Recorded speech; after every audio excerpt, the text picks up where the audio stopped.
Hey guys, welcome back to the channel. So today we got a 2014 Chevy Equinox behind me, and we're going to be replacing the lower control arm due to a ball joint going bad. They only sell these as assemblies, so we're going to go ahead and replace that today. Now before we go ahead and begin, guys, if you guys haven't subscribed to the channel, hit the subscribe button down below and definitely smash that like button because it helps the channel out. And with that said, let's go ahead and get started on today's video. So first things first, guys, you want to remove your wheel, get the car supported up in the air, make sure it's stable. Here at the shop, we do that on the lift. And to be honest with you, I'm not going to show you guys how to remove a tire in every video. It's kind of unnecessary, lengthens the videos. So now that we got all that stuff off and our car is off the ground, we're going to go ahead and raise it up and we're going to start removing our lower control arm. So where you're going to want to begin, guys, is we have to remove our lower control arm ball joint bolt. Now in here there is a cotter pin that is on a castellated nut. You're going to want to take your side cutters, come in here and try to remove our cotter pin. Now I already tried ours, it's pretty much frozen in there. So what I'm going to choose to do is I'm going to bend the cotter pin back and forth and try to break it, because we're just going to go ahead and crack this loose while it's still in there.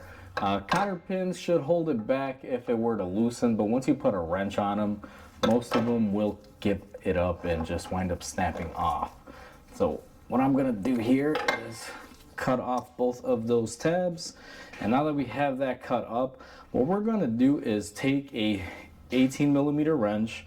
Usually I like using an open end style for this, because you're gonna need to get in here, and sometimes those cotter pin holders are gonna be a pain.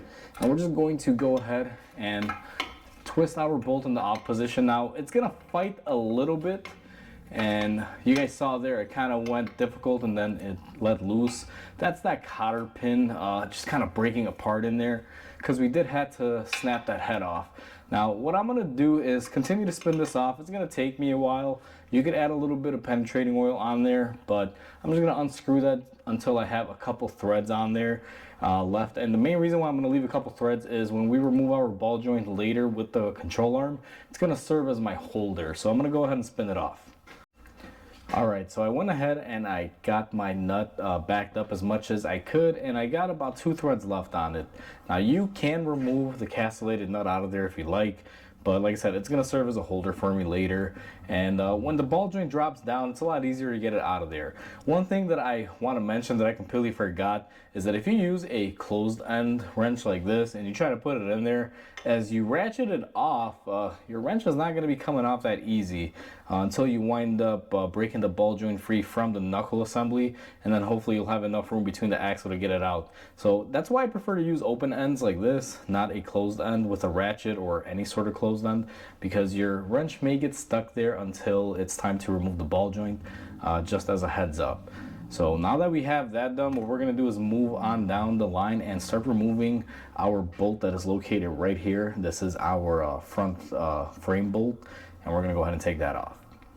So this front frame bolt is basically a nut and a bolt on the other end. On one end it is a 21, and I believe the other end is a 21 as well. So they are both the same sizing. What I'm going to use is my 1/2" impact with a 1/2" 21mm and a angle adapter, just because the frame's in the way here and it makes it a little bit difficult. And I'm going to hold the other end of the bolt while I go ahead and zip this off. So once you break it off, I'll show you guys what we have left here. And here's the nut, 21mm, goes facing towards the front side, and then towards the back here, if I can get it off, I may need to grab a pry bar, so I'll be right back.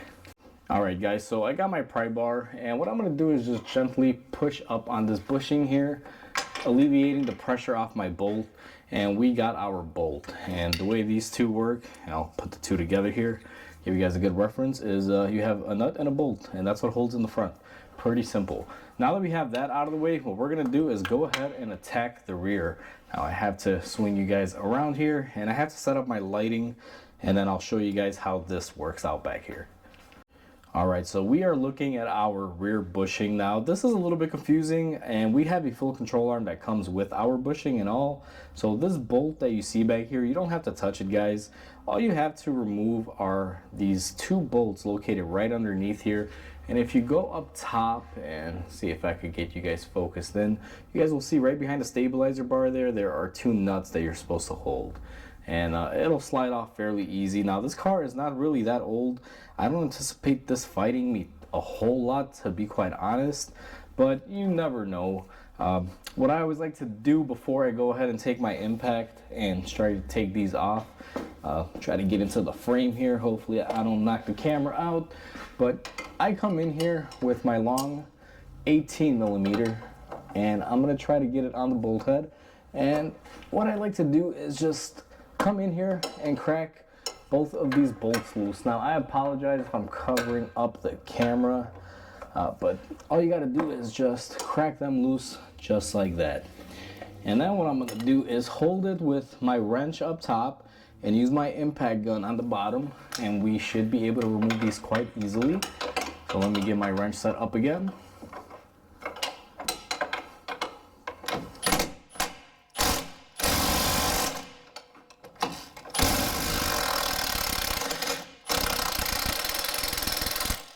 And that one's off, and our second one is off. Now I don't know how well the camera picked it up, but there was a lot of dust and debris that came out of our bushing area. It comes from the inside here where the bolts are. What winds up happening is a lot of oxidation occurs throughout the years, and you want to be mindful of that. I still have to remove this one up here. I got to grab it a little bit better, but this is what you're ideally left with. And that's what you should have. Now, for some reason, this one here didn't unscrew all the way. Alright, so just being held on by a little bit of that rustic stuff that we were just talking about. And then we're just going to grab our nut from up top and get it out of the way. Now it's time to swing the control arm out of there. So to swing our control arm out, what I like to do is come into this front bushing with a pry bar. And I'm just going to start moving it along and then come to the back where the bushing meets into the subframe and just push this one out as well. Now you're gonna find that you're gonna have to fight this a little bit. They don't come off super easy, and sometimes when they're rotted on there, it's even more of a pain. But you gotta work them out of their little, I guess you can say, nests, for lack of better words. And then once you can get them off just like that, you can see the control arm has dropped, and it's only being held in by the ball joint, which is going to be right here. And we need to break that stiction, I guess you could call it, on there. So let me set up my camera and I'll show you guys how I'm going to do that. So the only thing holding our control arm in is this ball joint. Now this ball joint resides in a aluminum knuckle, and we got to be very careful with this. Now they do make tools where you could get in here and try to pop these off, and I'll be honest with you guys, I don't like using those. They can break and shatter and get everywhere. So my method of choice is using a brass hammer. Now brass is soft just like aluminum, so it can hit it without damaging it. And what I like to do is swing it out of the way. And just to give you guys an example, because sometimes this can take a couple hits and I gotta move around, what you're gonna want to do is just go ahead and impact it right here like this. So I'm gonna go ahead and do that, give it a couple good hits off camera because it's gonna be loud and it's not really gonna be usable footage, but you guys get the idea. So after a few hits, I was able to get my ball joint to drop. You guys can see it there. Now what I'm gonna do is go ahead and take off my retaining bolt, and you guys saw if that nut wasn't on the ball joint, this thing could have easily dropped as soon as I broke it loose from the stiction that was holding it into the knuckle. So now that we have that off, we're gonna go ahead and get our new control arm. Alright guys, so we have our new control arm. As you guys can see, it's exactly like the old one, and we're going to be reinstalling it. Now what I like to do is come in here, and I'm going to try to set up this rear block in here. And once I get that put in, I'm going to gently pull on my arm down, and hopefully I can get enough clearance here to clearance this out. Now this can be just a little difficult because you got to contort it in a lot of different ways. Now what I'm going to do is I need a little room on this side, so I'm just going to use my screwdriver, and I'm going to be carefully making sure that my ball joint doesn't get damaged here. And I'm going to make sure that I line up my forward little frame section here. Now this part of it is pretty much almost lined up. Once you slide that rubber in there, and I almost went right into the camera right there, is I use a little bit of silicone spray. It just helps push everything in place a lot easier. So now that I have that ready, I'm just gonna push inward. And at this point, it's just a lineup game. This is what I hate about it, just getting everything lined up. So what I'm gonna do here is try to line up my ball joint. And I was able to get that lined up pretty good. And since most of it is in place, I'm gonna take my castellated nut here for my ball joint. And I'm gonna give it a couple threads to hold it in place. And now, just like that, I should be good to go. Now I do have to line up a few things here. So what I like to do is take my flathead screwdriver and make sure this rear bushing is lined up with the holes. And for our forward bushing, you can come around here, and this one's gonna prove to be a little difficult, but if you lift it up and just kind of get something in here to work it like this, you're able to set it into place. Now I always like to start off with the rear bolts, so I'm gonna install those next. So I'm gonna take my 2 rear fasteners, and I might have to zoom you guys in here, but it's pretty much the same exact order of a removal when it comes to reassembly. The only difference is that you're gonna have to use a tool like a flathead screwdriver to set you in the correct position. I'm using this in one of the bolt holes and just kind of rocking it to center it so I can push these through. And you guys can see, as soon as you push one in, the other one pretty much lines up. It's really easy. If these are fighting you to an extreme, chances are something might be wrong, because they will fight, but it shouldn't really give you too much of it. Now I'm gonna take my nuts that we have, and we're just going to give those a couple threads on here just to get them started. And the one thing I hate about this is just working from down up. You gotta contort your arms, and I don't know if you guys can tell, but I'm still kind of out of breath from taking that ball joint off here. That thing did take a couple nice hits to get it off. It was pretty stuck in there. So that is nice and secure. Now we got to do our front bolt here. And the front bolt, we're going to do the same thing, guys. It's going to be very similar. What you want to do is line up this bushing in the center hole. Now I can't really zoom you in too much because I'm going to have to maneuver this, but hopefully you guys can kind of get a gist of the process. Right there, you guys can see as I lift it up, it shows me the bushing, and I can use that to line up the rear bushing. And then I'm going to take my bolt and I'm going to just put it in here, and the same effect like we did with the rear, give it the old wiggle and jiggle, and it should get you in there pretty good. Now once you get to a certain point, it's not going to want to go anymore, and that's when you need a pry bar. And I come in here with my pry bar, and using my little angled part of it, I try to get this in here. Now it may or may not want to go in. As you guys can see, we are a little bit low on there. It's not really lining up, so I'm gonna have to hold this here and use my pry bar at the same time. Now here's the thing, guys, if you guys have a friend who's able to help you with this portion of it, it's probably a good thing, because they can help angle it in there while you push the back side of it.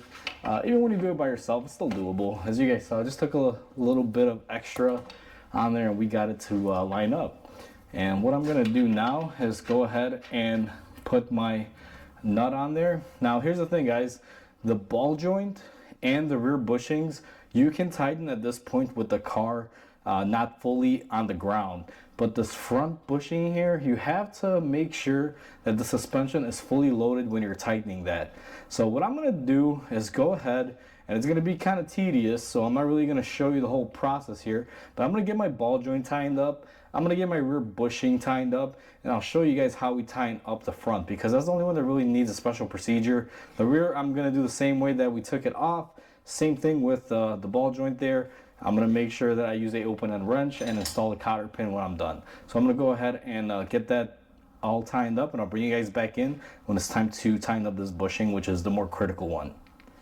All right, now that we got our rear bushing tightened up and our ball joint tightened up, guys, what we're gonna do is use a jack stand. We're gonna be putting it on our control arm, and we're gonna be putting the weight of the car on it to be able to tighten up our front bolt. I'll show you guys how we do that. So just to give you guys an idea, I have my on lift jack stand, and what I did was I lowered the vehicle on there and I got the control arm to get loaded up on the suspension. And the reason why I did that is because this front bushing, if I zoom you guys over here, now I have the light in the way. If you were to tighten this bushing with the control arm in the relaxed position, and then you wind up putting the tire on it and the suspension goes up, if it's tightened, relaxed down here, it's going to stretch. It's going to be in this position when the weight of the car is on there. And that's going to wind up causing damage to your bushing. So what I did was I loaded up my suspension using this. And then what I'm going to do is go ahead and just tighten my bolt on there. As you guys can see, it's still really loose. You want to make sure that your bolt is fully in there and that this doesn't get super tight when you're loading it up, because that means you could have damaged something possibly. But for the most part, once you load it up fully, this will stop moving. It'll be in a nice position, and you guys will be able to tell when all the weight of the car is on there. Now, if you guys are doing this at home and you have a let's say a jack stand or a jack, the way you're going to want to do it is very carefully place a jack stand underneath here, or put the actual jack while the vehicle is supported, and go ahead and raise up on your jack and load up the front suspension. It's a multitude of ways to do it. This is how I do it here at the shop, but I just wanted to show you guys the way it should be done, because if you don't follow this procedure for tightening it, you will wind up destroying your control arm a lot quicker than it should be lasting. We're all said and done. Everything is tightened up. We got the wheel back on. She's ready for the road.